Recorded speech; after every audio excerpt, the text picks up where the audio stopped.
next question is kind of a broad one. It said, "What made you leave consulting? What would make you come back to consulting?" Is how it was phrased. Now, I've been in consulting and out of consulting, and I think some of you that are here have also been there, or on either side of that.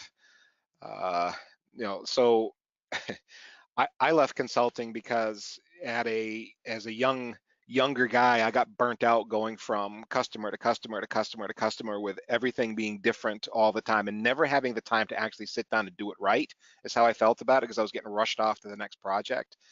And the traveling and the constant churn of busyness and projects and work orders got me to a point of just being, I want to be in one environment for a while. I want to be in an environment where I can sit and park and really do everything that I can on this network that needs doing, and focus on that and get that done.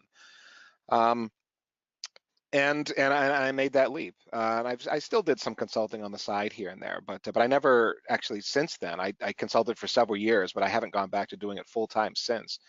Any of you guys on either side of consulting, either you are or you were, want to, Kurt? Yeah, so I mean, I did consulting for most of my career.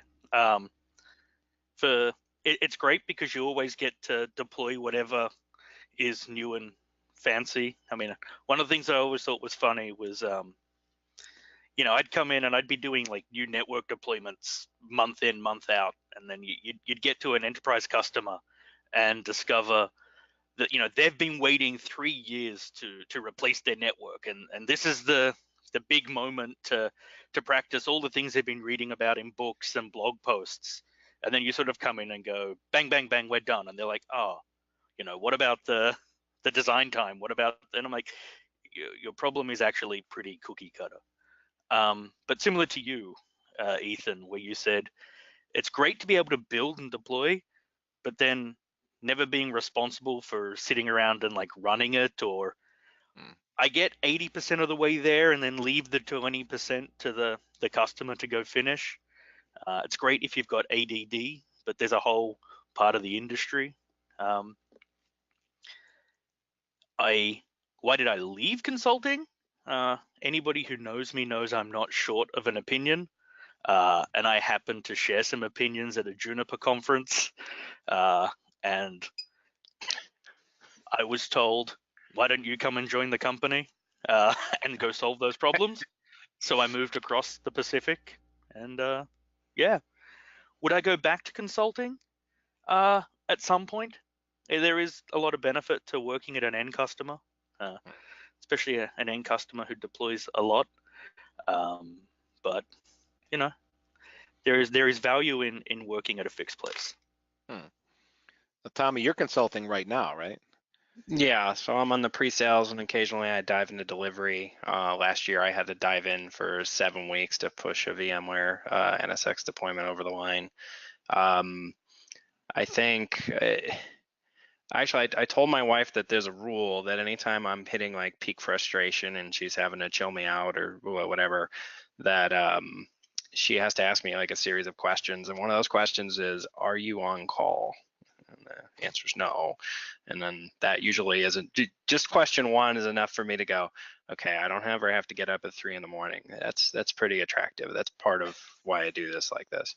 But yeah, and it's some of the same things other people have echoed, that you're not finishing. Like it makes me like shake slightly, like I'm in a network and I can see like, oh, you're not monitoring that? How are you not monitoring that? That's like the most important cable. If someone trips over that, like you're down, like what are you doing? And I want to fix everything. It's just part of me. And it's hard to only work on what you're there to do and then get out. And you are going from piece to piece.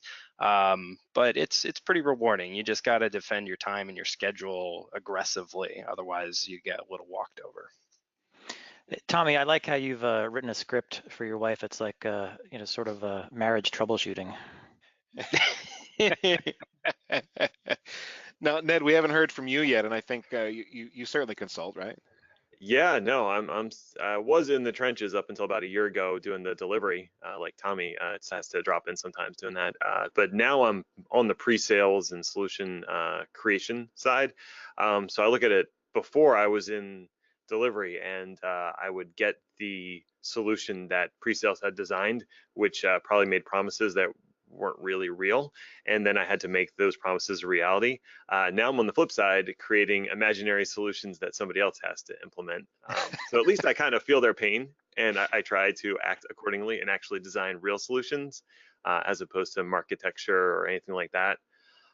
So I'm kind of in consulting, but I'm kind of not at the same time. It's an odd place to be in. Why would I jump back into the implementation world? I do miss the keyboard to a certain degree. You know, you do miss that keyboard time where you're just diving into technology and not sitting in sales meetings and writing SOWs and proposals. Why would I leave consulting entirely?